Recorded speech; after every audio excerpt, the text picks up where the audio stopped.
Hello, it's Derek Fries, and I'm going to talk to you a little bit about my research in completing the circle of trust. Do teachers feel trusted by administrators? A little bit of a background on the issue. Student achievement is at the center of education.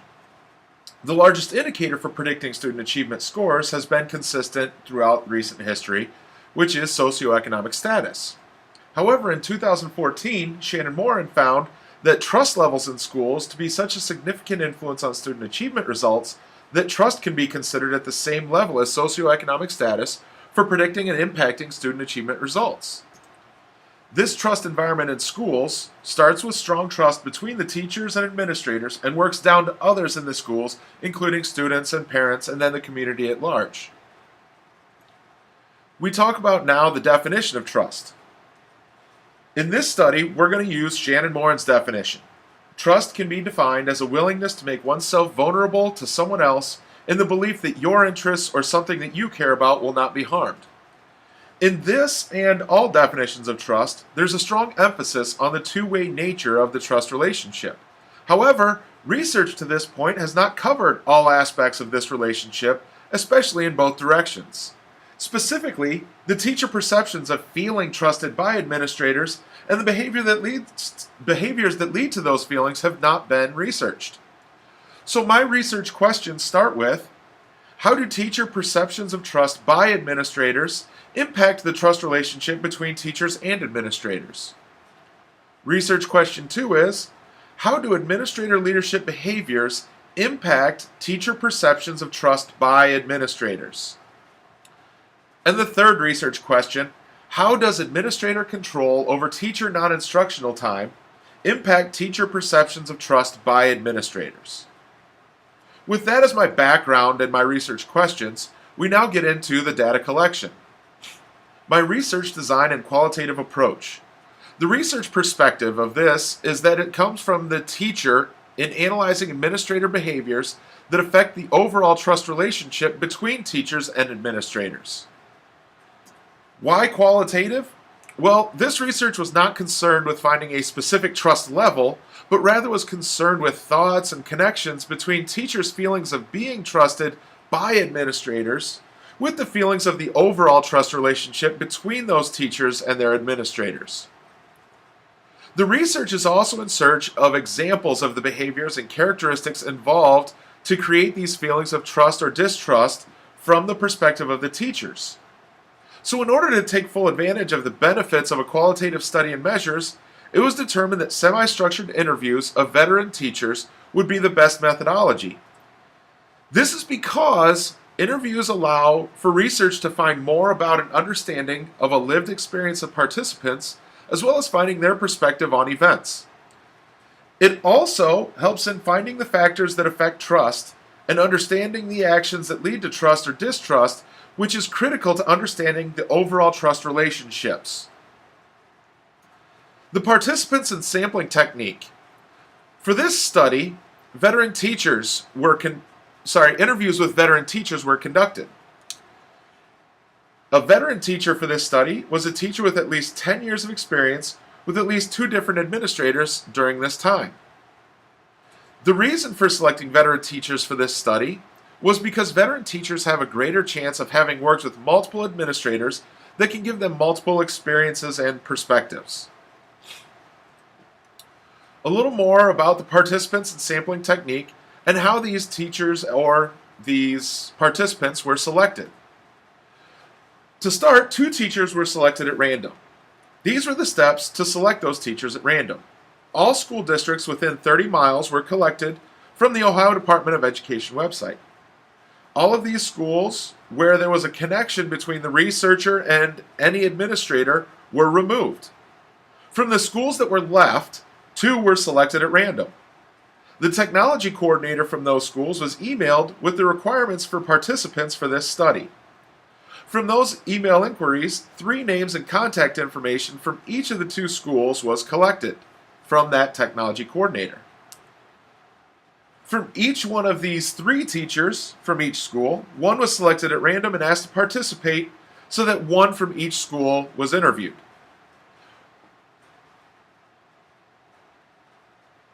From there, It was used the snowball method. The snowball method was used by doing this. Once the first two teachers were selected and interviewed, at the end of the interview, they provided references to 3 more teachers that were contacted and interviewed those that were willing. Once those interviews were conducted, at the end, those participants were asked to provide references to 3 more veteran teachers that were also contacted and interviewed the ones that were willing. And this process was repeated until saturation was met for this study.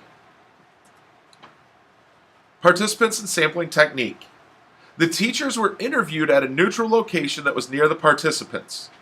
These locations included libraries, restaurants, and schools other than the one where the teacher worked. For reliability and validity reasons, much attention was paid to locating neutral locations to conduct the interviews. Ethical considerations. It was important to consider the possibility of a participant that shared negative experiences with the current administrator that he or she was working with. In this case, speaking negatively of that administrator or leaders of the schools where they had negative experiences and are currently working could cause retaliation or retribution on the teacher from the administrator. So steps were taken to mitigate these circumstances. The first is that the teachers were given a random number in the interview, in the notes and transcriptions, so that the identities were kept anonymous, yet were able to be connected inside of the research. The transcriptions and notes of the interviews were stored on private devices, protected by passwords, and deleted upon publication of this research. There are also digital copies stored at the University of Findlay on a computer that is secured by password and maintained only as a backup for retention of the data that will be deleted in the future.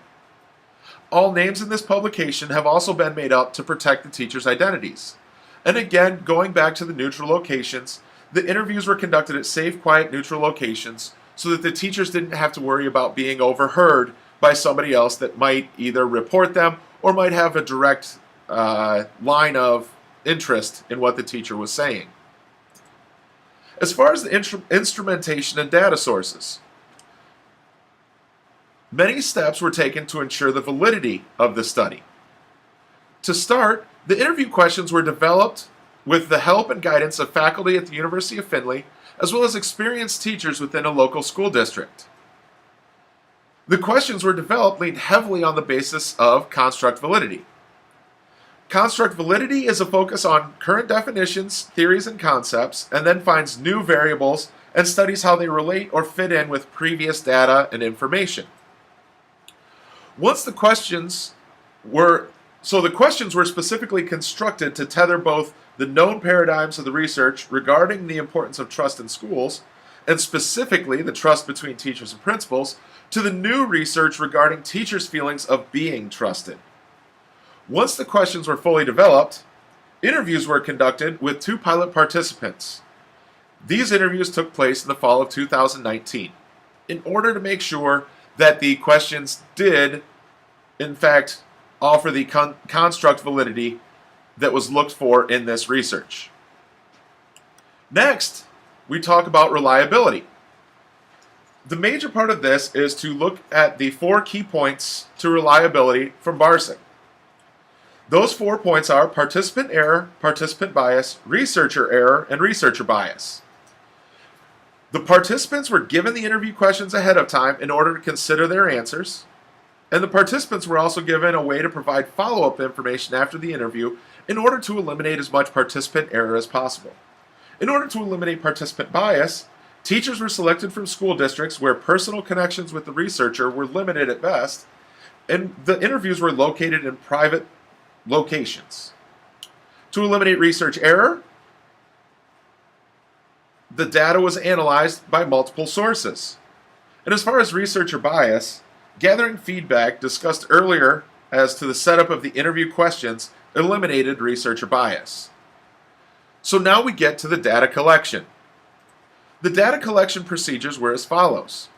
The participants were first sent interview questions through email a week before the actual interview. Then, the teachers were asked to keep the questions private, but were allowed to discuss what they might talk about with others in order to help their memory of events.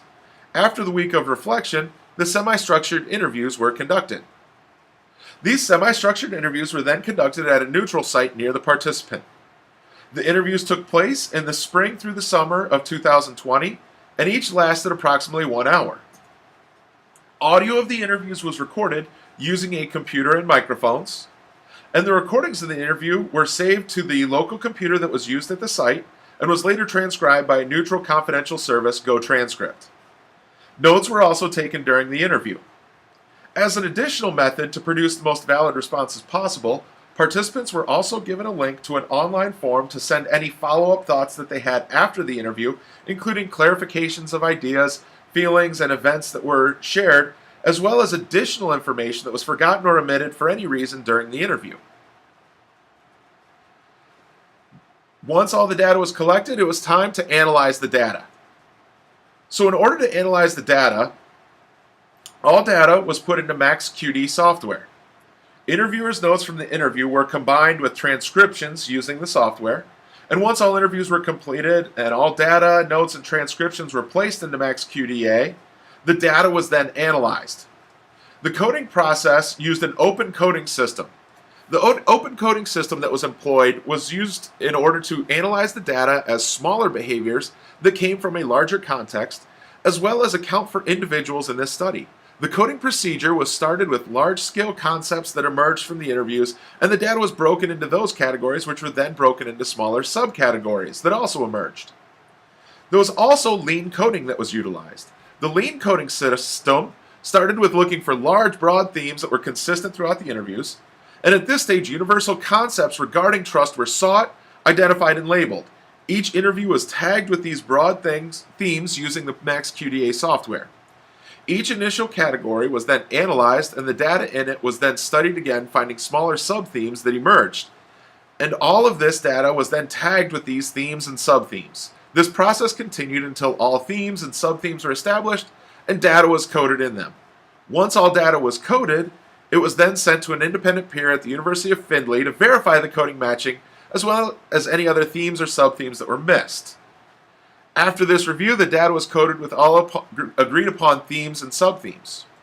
So as examples, inside of the open lean coding and the construct validity, we found that there was, as you see here, in green are the partially studied previous knowledge, orange is the previous knowledge, and blue is the new knowledge coming out of this research. So we had partially studied behaviors that lead to trust and behaviors that lead to distrust. Previous knowledge was trust in the administrator and distrust in the administrator, but the new knowledge came in the form of trust in the teacher. So for example, more responsibilities on and for teachers, distributed power shared with teachers, teacher autonomy, other behaviors, more bureaucracy and structure. You can read through this chart and see some of the coding that was used in this data analysis. In doing this, the research questions were answered. The methodology of semi-structured interviews allowed for the research to find connections between administrators showing or not showing trust in teachers and the effects of that on the overall trust relationship. The questions asked led participants to reflect on relevant experiences to the research questions, and the data analysis was able to lead the research to find commonalities of the experiences of different participants in the behaviors of administrators, as well as feelings of trust. So the research questions were answered by using all of the components of this research, including the formulation of the questions, the actual interviews, as well as the data analysis. These are the references used within this presentation. Thank you for your time. I hope you got something out of it, and I hope that this research helps move forward the trust relationships between teachers and administrators in order to help student achievement. Thank you.